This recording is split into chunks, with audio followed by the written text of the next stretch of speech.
I think we've seen a lot of social media messages and audios that have been circulating, and one thing that we can safely say now is that South Africa is on a knife edge because we're almost sure now it, and signs are telling us that there is going to be serious violence breaking out tomorrow. And the reason why we are saying that is we have seen already starting from about 3 in the morning today on Sunday, the 1st of September, trucks were bent along N3 in Durban. And during the course of the day today, we have also seen another truck that was bent again in Pietermaritzburg. And we know that all this is happening courtesy to ATDF.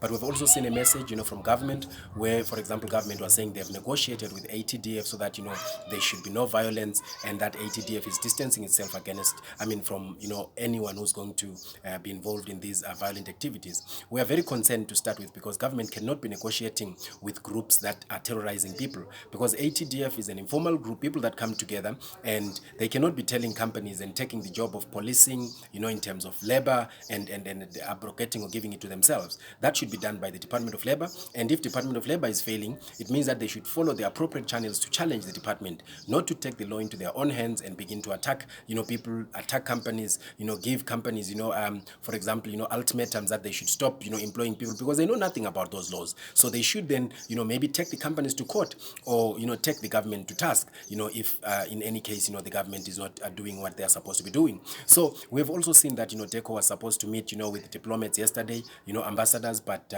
during the last minute, at the 11th hour, it called off that meeting. So that again, appears very, suspect, because it shows that, DECO did not want, to get any engagement before anything happens, because then it would easily be attacked. And people can then say to the government that you guys, you were not prepared, you did not, you knew that this was going to happen, but you did not do anything, until the last hour. So that message even coming, at the 11th hour from government departments, including the Minister of Police, to say, we have negotiated with ATDF, it shows that, our government is not serious, about maintaining, for example, calming the country and the protection, of migrants that live within South Africa. And our biggest concern now is that this is going to, spark an outbreak of, attacks, amongst Africans across, for example, the SADC region, and maybe in all African countries, where, unsuspecting South Africans that are also out of the country that have not done anything wrong will be attacked as retribution or payback, for those migrants that are going to be attacked in South Africa. And we have seen already, a lot of notices and a lot of social media, audios again and messages where groups of people, where various, formations are actually saying, should anything happen, they are going to attack, South Africans across, the globe, including stopping vehicles that are registered in South Africa from doing any business. Now, what we can also do as an organization, we are actually encouraging people to stay safe tomorrow, to make sure that in areas which are, are hotspots of Afrophobia or xenophobia, like, we know Soweto tends to be very bad, your White City, and, Dlamini, and Attridgeville, Mamelodi, and various other areas. And we're also going to encourage a lot of migrants that please, try and visit and get away from these areas where there are not as many migrants, so that at least you're safe. Because if you are very few, it's easy for you to be attacked and probably injured before, the police arrive to try and give you some help. So we encourage people to be safe, to go even to police stations and find shelter at the police stations, so that, should anything happen, they are safe until, there is calm.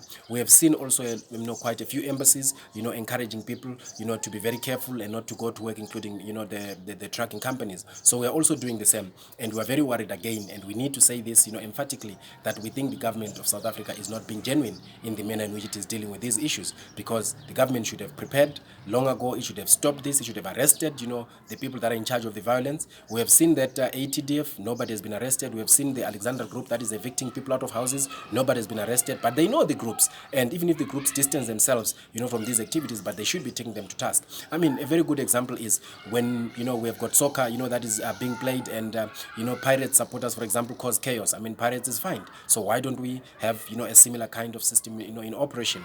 And we are therefore saying the South African government needs to provide leadership at this stage, so that, we avert a very serious problem that could trigger, bad relations across, the continent. Thank you.